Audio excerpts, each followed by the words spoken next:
Kontinenti i Afrikës po ndahet në dy pjesë, pas një procesi të fuqishëm tektonik.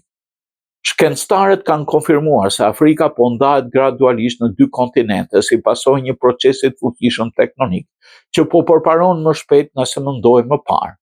Sipas Euronews, sistemi i riftit të Afrikës Lindore që shtrihet nga deti Kuq deri në Mozambik dhe në vijën në kontinentin përgjat vijave të thella gjeologjike dhe brenda 50 milion vjetësh mund krijojë një oqean të ri mes Afrikës Lindore dhe Perëndimore. Të dhënat e fundit nga NASA, Universiteti Rochester dhe Shërbimi Gjeologjik i Shtetit Bashkuar tregojnë se korja e tokës në këtë rajon po ollohet dhe po çahet në disa pika njëkohësisht.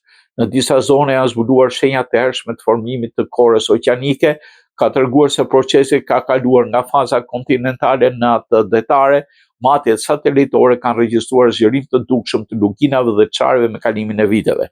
Ky proces, megjithëse shumë i ngadalt për jetën e përditshme të njerëzit, po matet në kohë reale fal teknologjisë së GPS-it, e cila ndjek lëvizjet e tokës me saktësi milimetrike. Geofizikantët përshkruan Afrikën Lindore si një laborator natyror ku mund të vëzhgohet drejt për drejt ndarja e një kontinenti.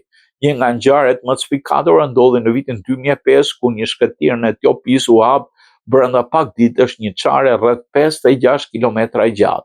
Zona më aktive ndodhet në rajonin Afar të Etiopis, ku takohen tre pllaka tektonike, ajo nubiane, somaliane dhe arabe. Ky bashkim i trefisht krijon tensione të forta shoqëruar me tërmete dhe aktivitet vulkanik. Shkencëtarët kanë zbuluar se pulsimet e magmës nga manteli i tokës luajnë rol kyç në përshpejtimin e procesit të çarjes. Ambasada amerikane në Shqipëri ka paralajmëruar respektoni afatin e vizës turistike. Ambasada e Shtetit Bashkuar ka publikuar një paralajmërim për gjithë shtetasit shqiptar që udhtojnë këtu në Shtetet e Bashkuara, duke theksuar rëndësinë e respektimit të kushteve të vizës dhe periudhën e lejuar të qëndrimit. Sipas njoftimit, qëndrimi në Shtetet e Bashkuara përtej afatit përcaktuar në formularin I-94 Admit Until Date mund të sjellë pasoja serioze për fshirëheqjen e vizës, deportimin e mundshëm dhe mundësinë për të pajisur me vizë amerikane të ardhmen. Autoritetet theksojnë se tejkalimi i afatit të qëndrimit mund ndikojë në mënyrë të përhershme në mundësinë e udhëtimit, studimit apo punësimit në Shtetet e Bashkuara, duke u bërë pengesë për aplikimin e të ardhmen.